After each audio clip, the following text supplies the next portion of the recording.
I've been having a lot more dreams lately because I stopped smoking weed for the first time in years. So now I actually remember dreams and have them pretty much every night now. And I'm not gonna lie to y'all, my dreams are fucked up. I wouldn't call them scary nightmares, but they're definitely nightmares. And I'll just tell you my dream last night. My dream last night was me kind of storming off from some argument or something that made me upset, and some woman, fake made up woman in my life, female presence in my life that was a sister or mom or girlfriend in the dream. She was trying to get me to come back. She was trying to calm me down. But in the dream, I was walking down the street, and I had my baseball bat, and it's a baseball bat I have in real life. And I don't remember everything, but basically I just got in this altercation with some high schoolers, and I just beat the shit out of all of them. 6 or 8 high schoolers, just beat them for so long with a baseball bat. And brutally too. And the dream turned into something else eventually, but I think that has a lot to do with things I'm noticing about myself. Now that I'm completely focused on what I want to be and become, and I don't distract myself in any way, or I face things head on, in the sense that I wake up every day with the intention on creating something or doing something that fulfills me, and not numbing myself or distracting myself in any kind of way. But what that has done so far is it's shown me the behaviors I have that I really don't like about myself, and the things that I struggle with,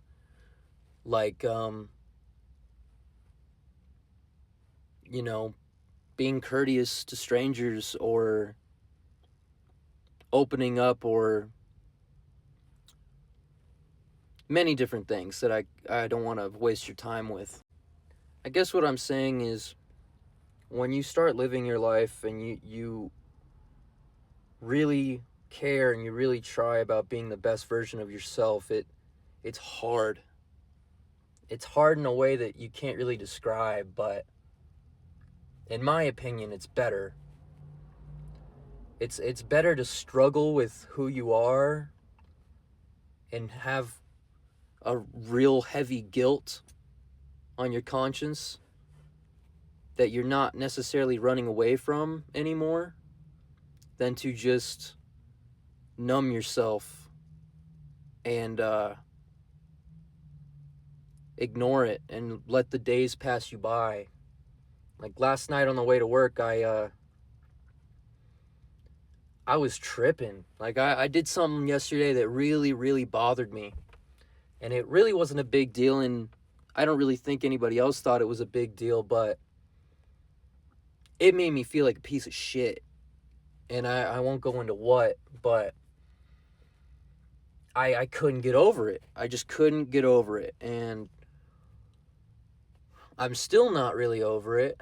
And the main thing that it did is it made me question everything that I'm doing. All the quitting and my new belief system, how I carry myself. It was all just confusing, when usually I feel pretty clear about those things. I feel like the dreams that I've been having are telling me things about myself and my spirit, or whatever you want to call it, my soul, that I've never faced, or have always been there, that have always been, I don't want to say flaws, but flaws for lack of a better term. Things that are weaknesses on my part and hold me back, like shyness or anger or violence or whatever. But I consider the dream I had last night about beating a bunch of kids up a nightmare. It was a nightmare because it was all me. and I wanted to hurt them. And I had somebody trying to pull me back, and I didn't listen to him. And it's messing with me. And with the guilt that I have been carrying from yesterday that I took to work with me last night, I've noticed that if I feel guilty about something I've done or an action, everything else that bothers me is just amplified, like drivers and friends and family interrupting me, or just little stuff like that it just pisses me off.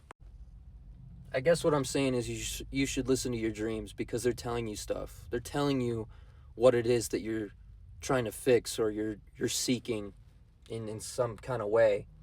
It's just telling you the truth raw.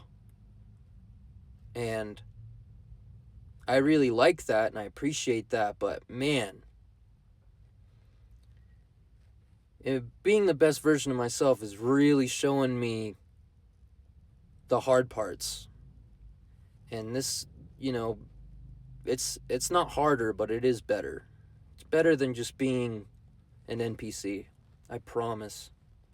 Guilt's a good thing.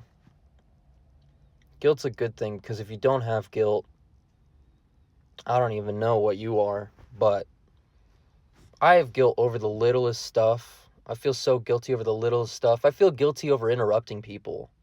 And I don't mean like a little bit, like a lot of it, or telling something, being insulting, or thinking I'm funny when I'm not, or whatever it might be.